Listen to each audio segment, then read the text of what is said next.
In the heart of the bustling city of Velther, nestled between towering buildings and crowded streets, stood an old, unassuming watchmaker's shop. The wooden sign above the door read, Horace's Timepieces. For as long as anyone could remember, Horace, an eccentric man with sharp eyes and an air of mystery, had run the shop. Amelia, a young journalist with a knack for uncovering hidden stories, had always been intrigued by the shop. Rumors swirled about Horace, that he could repair watches others deemed impossible, that his clocks never ticked off time, and, most curiously, that he never aged. One rainy afternoon, driven by curiosity and a desire to escape the downpour, Amelia pushed open the creaky door. The shop was dimly lit, filled with the soft ticking of countless clocks hanging on the walls. Horace stood behind the counter, tinkering with a pocket watch. He looked up, his piercing blue eyes meeting hers. "Welcome," he said, his voice smooth and measured. Amelia smiled nervously. "I've always wanted to visit your shop. They say you have a gift with time." Horace's lips curved into a faint smile. "Time is a fickle companion. What brings you here today?" Amelia hesitated, then decided to be bold. "I've heard stories about you, your clocks, and your ability to bend time. Is any of it true?" Horace chuckled, his laughter carrying an odd rhythm. "Stories have a way of stretching the truth, don't they?" He reached beneath the counter and produced a small, ornate clock with golden gears exposed through its glass casing. "This is the only truth I deal in," he said. Amelia leaned closer, mesmerized by the clock. As she stared, the hands began to move, not forward, but backward. "What kind of clock runs backward?" she asked, startled. Horace's smile faded. "One that reveals the past." Amelia couldn't take her eyes off the backward-moving clock. It ticked softly, yet each tick seemed to reverberate deep within her. "Why does it move backward?" she asked. Horace sighed, setting the clock gently on the counter. "This is no ordinary timepiece. It's a portal, a doorway into moments that have already passed." Amelia blinked, unsure if she'd heard correctly. "Are you saying this clock can take someone to the past?" Horace nodded. "But beware. Time does not take kindly to being tampered with." "Have you used it?" Amelia asked, her voice barely above a whisper. Horace hesitated.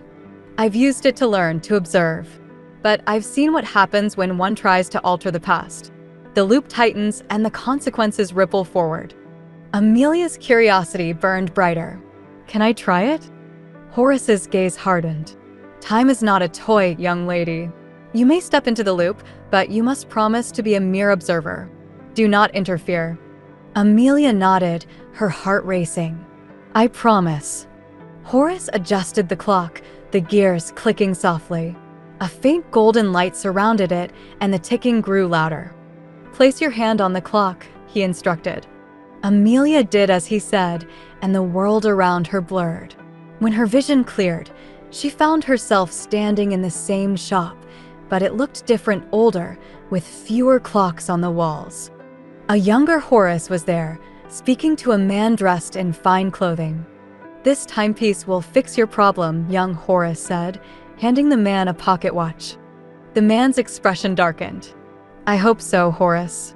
If it doesn't, the consequences will be on your head." Amelia watched silently, fascinated. But as the man turned to leave, he paused, looking directly at her. "Who are you?" he demanded. Amelia froze. "You can see me?" Young Horace looked up sharply. "You're not supposed to be here." Amelia stumbled backward, her heart pounding.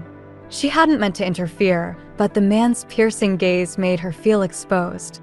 I didn't mean to," she stammered. Young Horace grabbed the backward-moving clock from the counter and twisted a dial. The golden light enveloped Amelia again, pulling her back to the present. When she opened her eyes, she was back in the shop, but something was different. The clocks on the walls ticked erratically, their hands spinning wildly. Horace looked at her, his face pale. "What did you do?" "I didn't do anything," Amelia protested. "He saw me, that's all." Horace closed his eyes, taking a deep breath. "If he saw you, then the loop is broken." Time will unravel unless we fix it. How do we fix it? Amelia asked, panic rising in her voice. Horace grabbed the clock from the counter and adjusted its gears. We have to return and prevent the meeting from happening. But this time, you must stay hidden. Amelia hesitated, then nodded. I understand. Together, they placed their hands on the clock. The golden light returned, and they were once again pulled into the past. The shop was just as it had been before, but this time, Horace moved quickly, hiding Amelia behind a shelf. Stay here and don't move, he whispered. Amelia watched as young Horace spoke to the man again, handing him the pocket watch. She held her breath, willing herself to remain invisible. The man left without incident, and Horace exhaled in relief. It's done, he said. But as they prepared to return to the present, Amelia noticed something. The clock in young Horace's hands was glowing faintly, and the man outside had paused, looking at it with suspicion. Something's wrong, Amelia whispered. Horace followed her gaze and cursed under his breath. He's tampered with the watch. He's trying to control time itself. Horace adjusted the backward clock, pulling Amelia into yet another loop. This time, they appeared in a grand ballroom, where the man from before stood holding the glowing watch. Stop, Horace called, his voice echoing through the hall. The man turned, his expression defiant. You think you can control time, Horace? It's a power that belongs to all of us. It's not meant to be controlled, Horace said firmly. It's meant to be respected. Amelia stepped forward. If you tamper with time, you'll destroy everything, including yourself. The man hesitated, the glowing watch trembling in his hands. You can still stop this, Horace said. Let go of the past and move forward. For a moment, the man's face softened.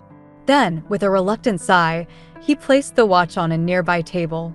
The glowing light faded, and the ballroom dissolved into the golden mist. Back in the present, the shop was calm again. The clocks ticked softly, their hands moving in perfect synchrony. Is it over? Amelia asked. Horace nodded. For now. She looked at him, her curiosity undimmed. Why do you do this, Horace? Why protect time? He smiled faintly.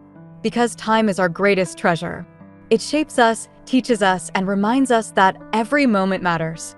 Amelia left the shop that evening with more questions than answers, but one thing was certain: time was a gift, and she would never take it for granted again.